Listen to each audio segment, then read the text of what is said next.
இனி வீட்லயே பானிபூரி செய்யலாம் எல்லாரும். ஆச்சி பானிபூரி கிட்.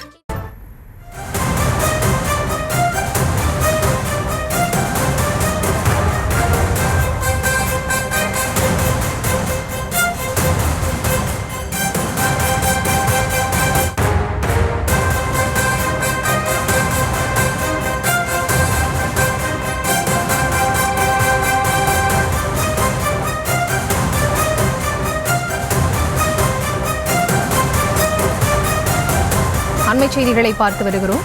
முன்னாள் எம்பி குப்புசாமியின் உதவியாளர் குமாரின் உடலானது தோண்டி எடுக்கப்பட்டிருக்கிறது. செஞ்சியில் கொன்று புதைத்திருப்பதாக கொலையாளிகள் கூறியதன் அடிப்படையில் அவரது உடலானது தற்போது தோண்டி எடுக்கப்பட்டிருக்கக்கூடிய அண்மை செய்திகளை பார்த்து வருகிறோம். முழுமையான விவரங்களோடு இணைகிறார் செய்தியாளர் கலிஃப்துல்லா. அவரிடம் பேசலாம். வணக்கம் கலிஃப்துல்லா, விவரங்கள். வணக்கம்.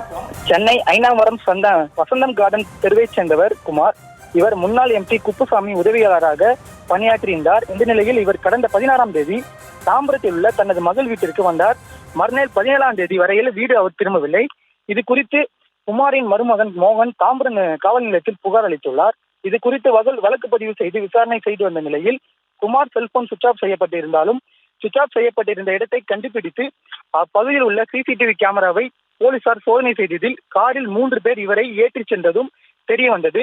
அதனைத் தொடர்ந்து காரை விசாரணை செய்த போது குற்றவாளிகளை 3 பேரை பிடித்து போலீசார் தனிப்படை அமைத்து விசாரணை செய்து வருகின்றனர்.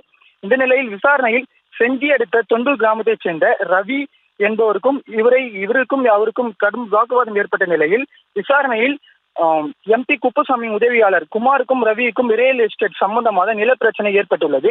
இதனால் கடந்த 16ஆம் தேதி இவரை அழைத்து காரில் சென்றபோது இருவருக்கும் கடும் வாக்குவாதம் ஏற்பட்டு குமாரின் கழுத்தில் கயிறு மற்றும் கையால் இறுக்கி கொலை செய்ததாகவும் கொலையை முறைக்க இவரை அவரது சொந்த ஊரான செஞ்சி அடுத்த தொண்டூர் அருகே உள்ள மேல் ஒலக்கூர் மலையடிவாரத்தில் உள்ள பள்ளத்தில் கார் கொண்டு வந்து புதைத்துவிட்டு சென்றதாகவும் கூறியுள்ளார். அதன் பேரில் தாம்பரம் போலீசார் இவரை அழைத்து வந்து நேற்று செஞ்சி அடுத்த மேல் ஒலக்கூரில் புதைக்கப்பட்ட இருந்த குமாரின் சடலத்தை காண்பித்து கொலை செய்ததாக ஒப்புக்கொண்டார்.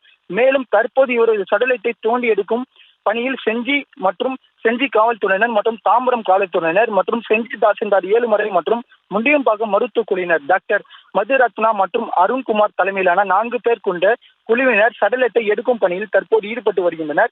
தொடர்ந்து சடலத்தை எடுத்தவுடன் அதே பகுதியில் உடற்கூறு ஆய்வுக்காக செய்த பிறகு உறவினரிடம் ஒப்படைக்கப்படும். மேலும் அவரது உடல் புதைக்கப்பட்டு அந்த இடத்தை காண்பித்து வருகின்றனர். மேலும் சடலத்தை பார்த்து அவரது உறவினர்கள் கதிரழும் காட்சி காண்போரை கண்கலங்க வைத்துள்ளது.